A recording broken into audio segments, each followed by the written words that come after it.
America ने दिया पाकिस्तान को बड़ा झटका। निकल गई पाकिस्तान की हैकड़ी। द रेसिस्टेंट फ्रंट टीआरएफ विदेशी आतंकवादी संगठन घोषित। पहलगाम हमले के बाद उठाया गया महत्वपूर्ण कदम।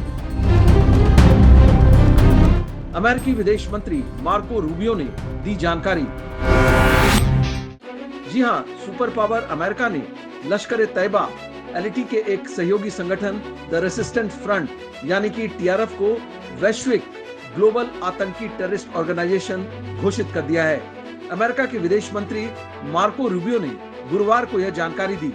जाहिर है कि ट्रंप प्रशासन के द्वारा ये जो कदम उठाया गया है उससे पहलगाम के जो 22 अप्रैल 2025 की आतंकी घटना हुई थी उसके पीड़ितों को न्याय दिलाने की दिशा में ये एक महत्वपूर्ण कदम है। भारत ने टीआरएफ को ग्लोबल डेजिग्नेटेड टेररिस्ट के रूप में घोषित कराने के लिए एक कैंपेन लॉन्च किया था और जाहिर है कि उसका एक बड़ा सकारात्मक असर पड़ा है और यूनाइटेड स्टेट्स ऑफ अमेरिका ने पहलगाम की आतंकी घटना की और की पूरी जिक्र करते हुए इस टीआरएफ को अब एक आतंकवादी संगठन और फॉरेन टेररिस्ट ऑर्गेनाइजेशन घोषित कर दिया है। टीआरएफ वही संगठन है जिसने इसी साल भारत में 22 अप्रैल को पहलगाम में हुए हमले की जिम्मेदारी ली थी।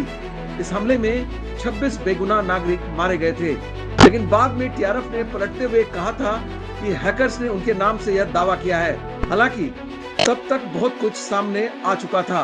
भारत ने इस मुद्दे को संयुक्त राष्ट्र में उठाया, जिसके बाद पाकिस्तान ने इसे दबाने की भरसक कोशिश की, लेकिन अमेरिका के एक पन्ने के बयान ने उसकी पूरी रणनीति को धराशायी कर दिया। ये बात स्पष्ट रूप से दिखाई देती है कि पाकिस्तान आज भी आतंकवाद को अपने इंस्ट्रूमेंट ऑफ स्टेट पॉलिसी के तौर पर और आतंकियों को स्ट्रेटेजिक एसेट के रूप में इस्तेमाल कर रहा है। यूनाइटेड स्टेट्स ऑफ अमेरिका स्वयं पाकिस्तान प्रायोजित आतंकवाद का एक बहुत बड़ा विक्टिम रहा है।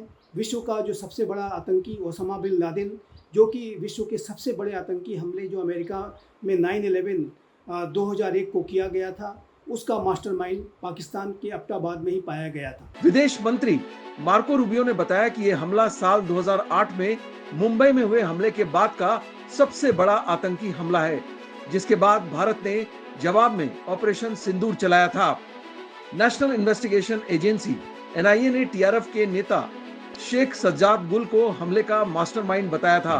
साथ ही ये भी कहा गया था कि टीआरएफ न सिर्फ भारतीय नागरिकों को निशाना बना रहा है, बल्कि सुरक्षा बलों को भी निशाना बना रहा था। आपको बता दें कि अमेरिकी विदेश विभाग ने टीआरएफ को 2 महत्वपूर्ण आतंकवादी सूची में शामिल किया है। पहला एफटीओ और दूसरा एसडीजीटी। अब समझिए दोनों सूची आखिर है क्या।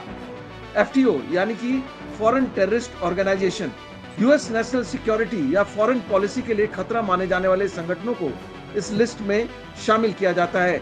एक बार कोई संगठन इस सूची में शामिल हो गया, उसे वित्तीय सहायता, हथियार या अन्य सहायता देना गैर कानूनी माना जाता है। एसडीजीटी यानी कि स्पेशली डेजिग्नेटेड ग्लोबल टेररिस्ट, इसमें शामिल संगठन या व्यक्ति की अमेरिका में मौजूद सभी संपत्तियां जब्त कर ली जाती हैं। अमेरिकी नागरिकों और संस्थानों को उससे किसी भी तरह के लेन देन की अनुमति नहीं होती।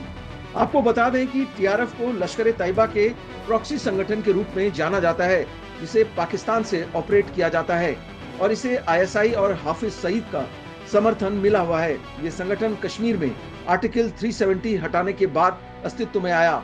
इसके अस्तित्व में आने के बाद कश्मीर में रहने वाले कश्मीरी पंडित, बाहरी मजदूर और हिंदुओं को निशाना बनाया जाने लगा ताकि घाटी का माहौल खराब किया जा सके। तोयबा को यूनाइटेड स्टेट्स ऑफ अमेरिका ने पहले ही एक फॉरेन टेररिस्ट ऑर्गेनाइजेशन घोषित कर रखा है और अब उसके प्रॉक्सी द रेसिस्टेंट फ्रंट को भी फॉरेन टेररिस्ट ऑर्गेनाइजेशन और एक स्पेशली डेजिग्नेटेड ग्लोबल टेररिस्ट के रूप में यूनाइटेड स्टेट्स ऑफ अमेरिका ने घोषित कर दिया है।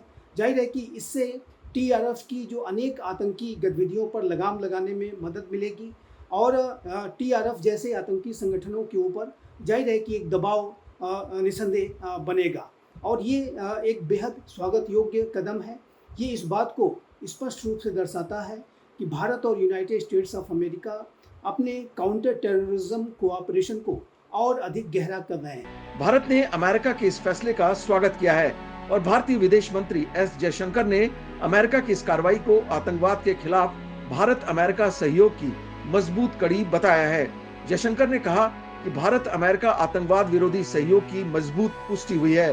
विदेश मंत्री मार्को रूबियो और यूएस स्टेट डिपार्टमेंट का आभार कि उन्होंने एलईटी के प्रॉक्सी टीआरएफ को एफटीओ और एसडीजीटी घोषित किया। पहलगाम हमले में साफ तौर पर टीआरएफ की भूमिका थी। भारत में हमेशा से टेररिज्म के लिए जीरो टॉलरेंस की नीति रही है। यूनाइटेड स्टेट्स ऑफ अमेरिका के secretary of state Marco Rubio ने अपने एक बयान में ये स्पष्ट रूप से कहा है कि ये जो टीआरएफ को फॉरेन टेररिस्ट ऑर्गेनाइजेशन और एक स्पेशली ग्लोबल डेजिग्नेटेड टेररिस्ट के रूप में घोषित किया जाना इस बात को स्पष्ट रूप से दर्शाता है कि यूनाइटेड स्टेट्स ऑफ अमेरिका का ट्रंप प्रशासन अपनी नेशनल सिक्योरिटी, काउंटर टेररिज्म और पहलगाम की आतंकी घटना के जो विक्टिम्स हैं उनको न्याय दिलाने की दिशा में कार्य कर रहा है। और जाहिर है कि ये जो कदम है वो बेहद स्वागत योग्य कदम है।